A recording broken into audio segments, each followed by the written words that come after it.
J'ai connu la richesse, mais j'ai connu aussi la pauvreté. Et j'ai choisi la richesse à chaque putain de fois.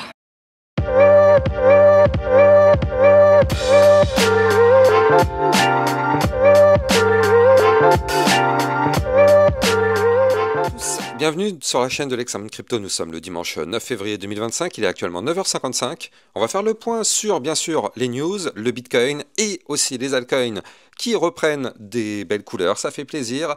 Allez, on s'installe confortablement et on démarre cette vidéo directement avec les news. Alors du côté des news, pas mal de choses.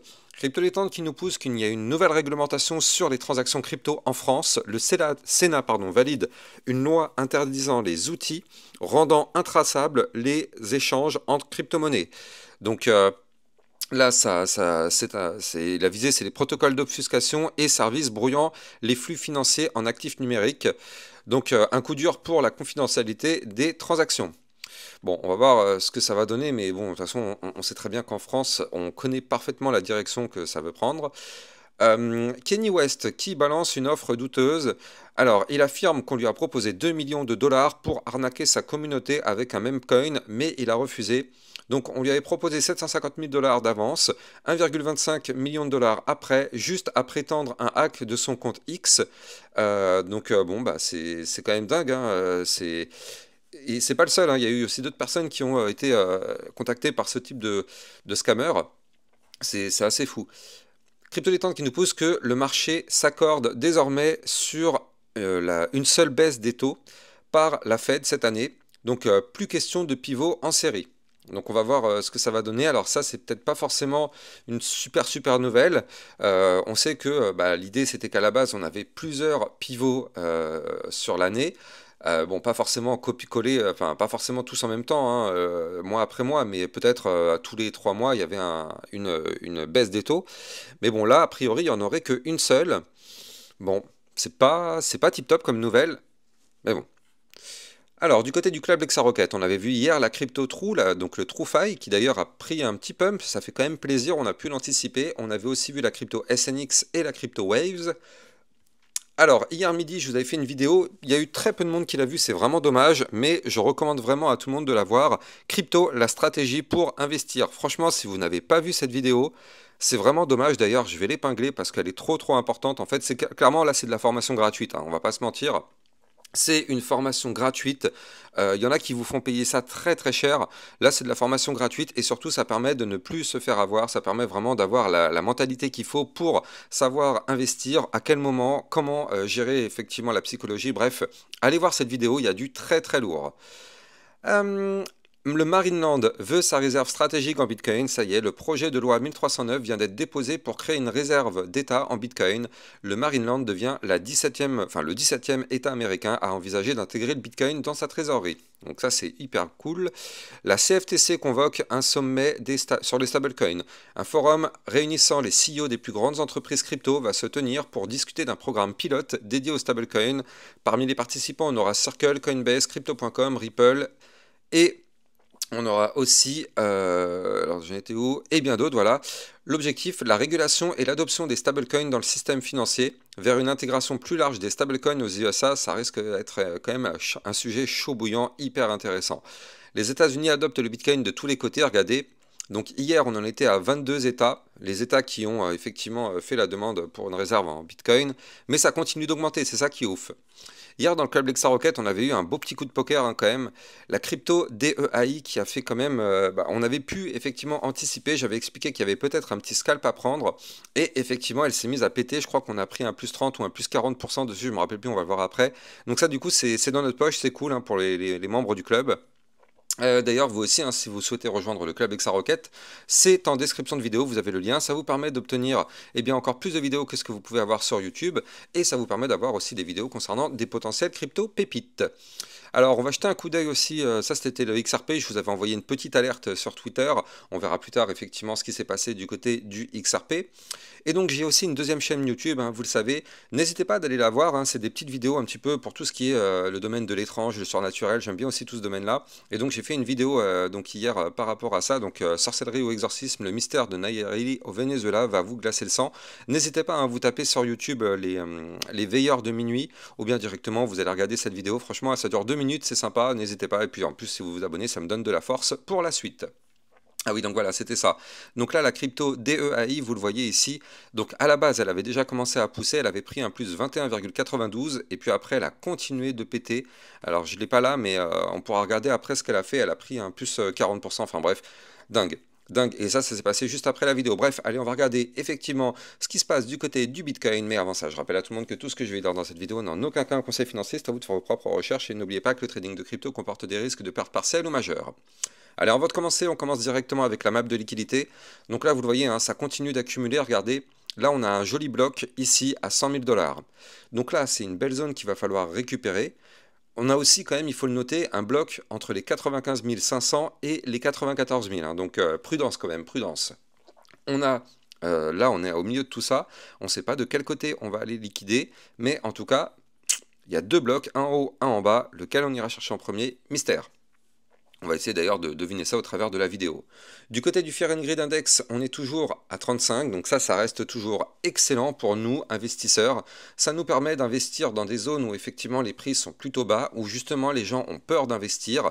Et d'ailleurs, ça, c'est un indicateur, mais quand on le couple, eh bien, avec tous les commentaires sur Twitter, sur YouTube et tout ça, on voit que vraiment les gens sont fatigués de la crypto, on voit que vraiment les gens sont dégoûtés, on voit que tout le monde est énervé par rapport à ce sujet-là, et ça, c'est excellent. Ça, vraiment, c'est excellent. Donc bon, c'est tant mieux hein, que ça continue d'être dans ce sens-là, ça permet d'avoir toujours du temps pour investir dessus. Donc là, pour tous ceux qui font du DCA, c'est parfait. C'est parfait parce que du coup, ça permet d'avoir encore des opportunités d'entrée. Mais en tout cas, voilà, tant qu'on a ce sentiment-là où la crypto-monnaie c'est nul, on n'ira jamais to the moon, blablabla, eh bien c'est excellent. Faut faire toujours le contraire de ce que pense le marché. Le marché est dans la peur, donc le marché effectivement ça se voit. Cet indicateur prend en compte effectivement les réseaux sociaux aussi, hein, donc voilà, ça joue complètement. Et si vous allez regarder effectivement un petit peu tous les commentaires qui se disent par rapport à la crypto, vous allez voir qu'en ce moment c'est que des choses négatives. Donc ça c'est parfait, vraiment c'est parfait parce qu'on est toujours dans un cycle haussier, donc bon. Voilà, on va regarder tout ça. Alors, du côté, effectivement, de notre Bitcoin, il se passe pas mal de choses. Il se passe pas mal de choses. Alors, avant de regarder le Bitcoin, regardez, ça c'était le DEAI. Moi, j'avais donné ici dans le club. Et regardez, elle a fait quand même hier un plus 88%. Je ne sais pas si vous vous rendez compte. 88% si on prend la mèche. Si on ne prend pas la mèche, si on prend juste le niveau sur lequel on est actuellement, on a fait quand même un plus 47%. Et ça a été donné hier avant l'explosion dans le club. Bref, le lien est en description de vidéo si vous souhaitez rejoindre le club. Alors du côté du Bitcoin, il se passe encore pas mal de choses hein, sur cet actif. Pas mal de choses, mais pour l'instant, pas forcément dans le bon sens. Alors, regardons ce qui s'est passé un petit peu. Je zoome un peu parce que là, hop là, voilà, parfait. Donc là, du côté du Bitcoin, on continue cette phase de retracement, malheureusement, comme vous pouvez le voir. On continue. Les points hauts sont de moins en moins hauts, les points bas sont de plus en plus bas. Depuis ici, donc depuis le 3 février, on est dans cette tendance baissière. Maintenant, le problème, c'est quoi? C'est que là, on est en train de compresser à fond. Donc on est le week-end. On le sait, en général, le week-end, il n'y a pas de mouvement. Par contre, là, vu comme on a compressé, regardez ces bandes de Bollinger. Hein. Là, ça va péter. Les amis, ça va péter. Vraiment, ça va péter et ça va péter relativement fort. Maintenant, dans quel sens ça va péter, ça c'est toute la question. Mais clairement, ça va péter quand on voit des bandes de Bollinger resserrées comme ça. Il y a de très fortes chances qu'en début de semaine prochaine, eh bien, on a un mouvement relativement explosif. Pourquoi je dis ça? Parce que regardez, ici on a un ruban de moyenne mobile au-dessus de la tête. Donc ça veut dire quoi? Ça veut dire que déjà si on arrive à récupérer ce ruban à 99 590, on serait en roue libre pour monter. En plus de ça, le haut du ruban est au-dessus de la ligne de tendance baissière. Donc ça c'est excellent. Et pour le moment, ici, on n'a toujours pas fait de point bas, plus bas que le précédent, c'est-à-dire plus bas que les 94 107 $. Donc ça reste vraiment très très bien du côté de notre Bitcoin. Là, on veut vraiment casser les niveaux clés que je viens de vous donner pour breaker par le haut les bandes de Bollinger. Et là, si on fait ça, on pourrait avoir un plus 3, plus 5% du côté du Bitcoin. Alors, les débutants vont dire que c'est pas beaucoup. Sur un 3% sur le Bitcoin, c'est juste énormissime. Et je vous laisse imaginer aussi du coup du côté des altcoins, si le Bitcoin prend 3%, ça risque de faire du plus 5, plus 10%. Bon, pas trop parce que la Bitcoin dominance reste quand même hyper élevée, mais ça me permettrait aux altcoins de reprendre de la force. Donc là, les targets à venir chercher en cas de cassure de la ligne de tendance baissière par le haut. Eh bien, en termes de target, notre première target à venir chercher, ce sera ici les 101 097. On aura les 101 508 d'ailleurs juste au-dessus. Puis après, derrière, on aura cherché la résistance du milieu de range à 103 519, donc ici. Et si on casse cette résistance par le haut, ce serait d'aller chercher le haut du range à 106 100 $. Et pourquoi pas breaker tout ça par le haut. Donc là, ça risque d'être vraiment palpitant. Je rappelle qu'ici, on a un haut de range en vue jour à 102 784. Donc si déjà on arrive à aller chercher ce niveau clé et qu'on break juste au-dessus les 103 519, ce serait très très bon pour aller rechercher une nouvelle fois par la suite la ligne qui nous a fait très très mal depuis un certain temps. Souvenez-vous, cette fameuse ligne de tendance haussière long terme qui, à chaque fois qu'on l'a touchée, nous a rejeté. Et ouais, c'est cette ligne-là qu'il va falloir péter. Et cette ligne-là, elle se trouve aujourd'hui à 107 872. Alors c'est une ligne de tendance haussière, donc forcément tous les jours elle monte un petit peu, mais vu que c'est du long terme, elle monte pas non plus énormément et très très vite. Mais bon, en tout cas, là tous les jours elle continue de monter encore un petit peu. C'est ce trait bleu qui est là, qui sera notre résistance ultime à breaker. Et une fois qu'on l'aura breaké, on pourra bien sûr continuer notre deuxième partie de bull run. Il faut quand même noter, si on dézoome un peu, j'aime bien faire ça pour rassurer effectivement les personnes, regardez, quand on dézoome, on voit quand même que là, bien évidemment, on ne peut pas le nier, on est toujours sur une super trend bullish, avec des points bas long terme de plus en plus haut, des points hauts de plus en plus haut. Chaque consolidation a toujours été breakée par le haut. Actuellement, comme on peut le voir ici, nous sommes encore dans une consolidation. Donc du coup, pour l'instant, elles ont toutes breaké par le haut. Est-ce que celle-là aussi risquerait de breaker par le haut? Pour l'instant, on n'en sait rien. Tout ce qu'on sait par contre, c'est qu'il faut se méfier, c'est qu'en vue long terme, ici, on a l'apparition d'un double top. Mais tant qu'on est au-dessus des 92 092 et qu'on a ici, donc, les 92 092 et surtout, ici, on a les 91 167 qui est la ligne de coup du pattern. Tant qu'on est au-dessus de ces niveaux clés, pour l'instant, ce pattern n'est pas validé, donc aucun risque. Si on pète, par contre, ces niveaux clés, on risquerait de valider le pattern, et là, dans ce cas-là, de retracer, ça ferait très mal. Mais pour l'instant, ce n'est pas le cas. Pour l'instant, on est dans un range, vous le voyez en violet, une boîte de latéralisation. Et tant qu'on est là-dedans, c'est exactement le même scénario que à chaque fois. On consolide et derrière on pète par le haut. Donc on espère vraiment qu'on va de nouveau reproduire ce scénario-là du côté du Bitcoin. En tout cas, ce qui est sûr, c'est qu'on va avoir une semaine plutôt explosive la semaine prochaine. Quand on voit effectivement la configuration très volatile en vue 4 heures, quand on voit que là, en vue jour, on est juste en dessous le ruban de moyenne mobile, vous le voyez, le haut du ruban, il se termine ici. Le haut du ruban, il se termine à 98 520, non même un peu plus au-dessus, voilà, pardon, à 99 240, donc le haut du ruban est juste au-dessus de notre tête, et bizarrement, le haut du ruban en vue jour est pile poil posé sur la ligne de tendance baissière. Donc là, vous l'avez compris, ça veut dire que si on pète cette ligne, on pète par la même occasion le ruban, pouf, on pourrait faire un mouvement relativement sympa. Encore une fois, on n'a pas de boule de cristal, on ne sait pas ce qui va se passer, mais à surveiller de très très près du côté du Bitcoin. Je rappelle que le Bitcoin, s'il chute, toutes les cryptos vont chuter avec lui. Donc prudence extrême quand même sur cet actif-là. Alors, on va aussi noter quand même du côté du RSI, on l'avait vu ici, au final c'est pas trop validé, non c'est pas validé, mais ici du côté du RSI on continue de descendre, on est actuellement à 43, on avait peut-être l'espoir d'avoir une divergence haussière qui se mettait en place, mais malheureusement c'est pas le cas, ça continue de descendre du côté du RSI, donc pas de divergence haussière pour le moment, en tout cas en vue jour, mais bon c'est pas grave, on est quand même relativement bas, 43 de RSI, ça laisse encore de la place si on doit faire un mouvement, on a de la place pour pousser effectivement. Donc, et là, regardez ça, ça aussi c'est intéressant à surveiller, mais le momentum, actuellement, il est toujours contrôlé par les bears, c'est vrai, mais regardez, on est en phase de ralentissement. C'est-à-dire que là, ça y est, on a touché le pic du momentum bear, et là on chute du côté du momentum bear pour qu'on ait par la suite, pourquoi pas, dans les prochains jours, un momentum bull qui pourrait démarrer. Donc, il va falloir surveiller tout ça parce que ça peut commencer à sentir bon du côté du Bitcoin, surtout si on arrive à valider ce momentum bull. On n'y est pas encore une fois, on n'a pas de boule de cristal, mais mon petit doigt me dit qu'on risque d'avoir une semaine très intéressante. Allez, on va aller checker bien sûr nos altcoins. Avant ça, je rappelle bien sûr à tout le monde que vous pouvez me suivre sur Twitter, vous avez le lien en description de vidéo, ça vous permet de recevoir toutes les news et toutes les actualités. Et n'oubliez pas de venir me rejoindre aussi dans le club Lexarocket pour recevoir des cryptos qui peuvent être des crypto pépites et ça vous permet d'avoir des vidéos de suivi régulière par rapport à plein de crypto-monnaies. N'hésitez pas, le lien du club là aussi est en description de vidéo. Alors, du côté de nos altcoins, eh bien on va continuer, on va continuer. Et alors du coup, forcément, on va parler de notre Ethereum, comme d'habitude. C'est lui qu'il faut toujours surveiller. Donc du côté de l'Ethereum, qu'est-ce qui se passe? Eh bien, on voit qu'on est toujours en train de chuter. On voit qu'on n'arrive pas à repasser au-dessus de la résistance importante des 2723 $. Ça, malheureusement, c'est pas le cas.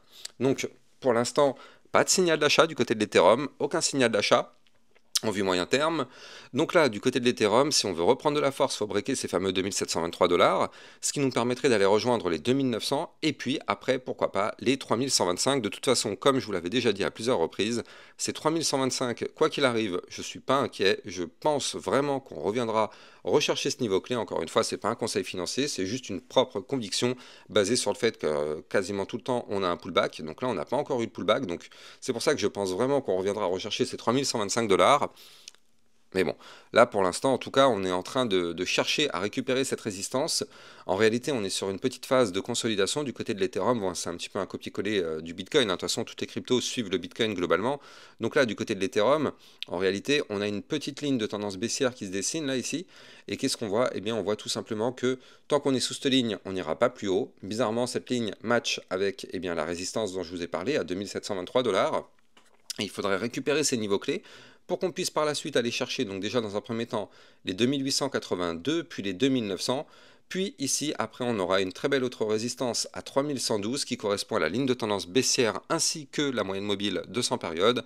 Et si on fait ça, bien sûr, on pourrait aller chercher les 3125 et derrière, aller chercher pourquoi pas les 3294. Donc là, du côté de l'Ethereum, c'est pas gagné, on va pas se mentir, c'est pas gagné. Nous sommes toujours pour le moment sur des points hauts de moins en moins hauts, des points bas de plus en plus bas, configuration toujours baissière depuis le 15 décembre, mais on n'arrive pas à la casser. Depuis le 16 décembre, pardon, on n'arrive pas pour le moment à casser cette tendance baissière. Donc est-ce qu'on va y arriver bientôt? Bah pour l'instant, en tout cas, j'aurais envie d'y croire, même si quand même, il faut le noter, là, on a quand même un Bitcoin, on l'a vu tout à l'heure, qui est quand même pas très loin de faire un mouvement assez volatile. Du côté de l'Ethereum, vous le voyez, on a un momentum MACD qui pour l'instant est contrôlé par les bears, mais là aussi on voit que c'est en déclin. Et du côté du RSI, par contre, on est bas. On est à 33 en daily de RSI, je ne sais pas si vous vous rendez compte. Donc là, c'est excellent. Et en hebdo, on est à combien? En hebdo, on est à 42, donc là aussi, c'est excellent. Et regardez, la tendance haussière long terme sur l'Ethereum est intacte. Là, on a fait quand même cette semaine une mèche à 2100 $ et on risque au final de clôturer au-dessus de la ligne de tendance haussière. Donc si on clôture la semaine au-dessus des 2600 $, on n'aura pas cassé la tendance haussière, on reste en tendance haussière long terme, on aura juste été chercher des liquidités, ce qui serait excellent. Donc là pour l'instant, on va voir, mais c'est quand même très très propre ce que nous fait l'Ethereum en termes de clôture. Si on clôture comme ça, la réponse sera ce soir à 1h du matin. Allez, on va continuer sur les altcoins. Avant ça, je rappelle que vous pouvez trader toutes ces cryptos en utilisant mon lien de parrainage Binance que vous avez en description de vidéo, qui vous permet d'obtenir un bonus de 10% à vie sur vos frais de trading, et ça vous permet de trader sur une plateforme enregistrée PSAN auprès de l'AMF. Alors, vous avez été plusieurs à me demander ce qui se passe du côté de la crypto AAVE. On va jeter un coup d'œil dessus.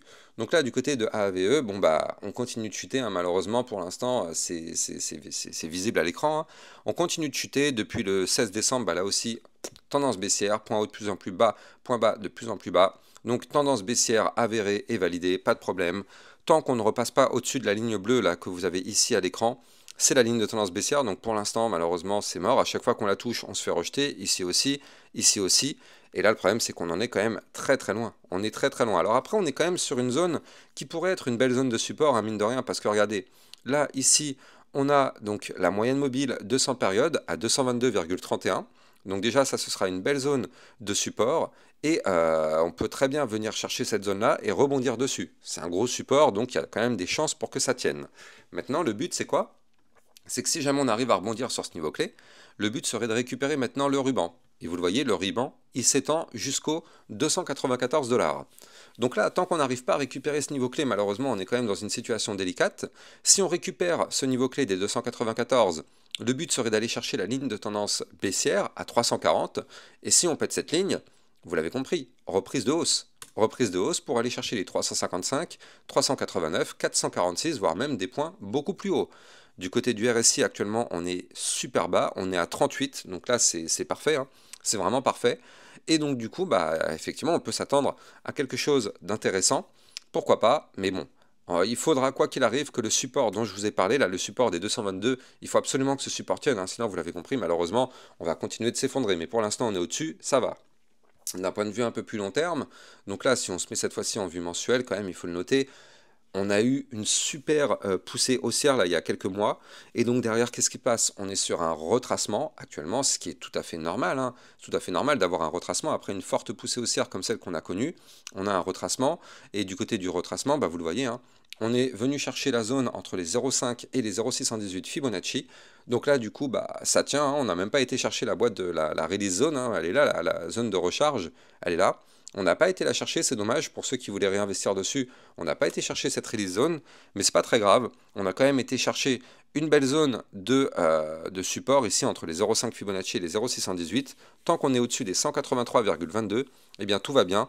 On est tout simplement vraiment sur un retracement. On a eu une poussée haussière, on retrace.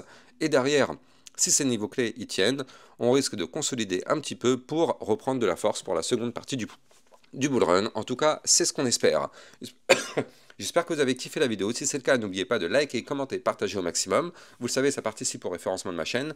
Et n'oubliez pas de vous abonner pour recevoir tous les jours une, 2 à 3 vidéos concernant le Bitcoin et les altcoins. A plus tard, ciao ciao.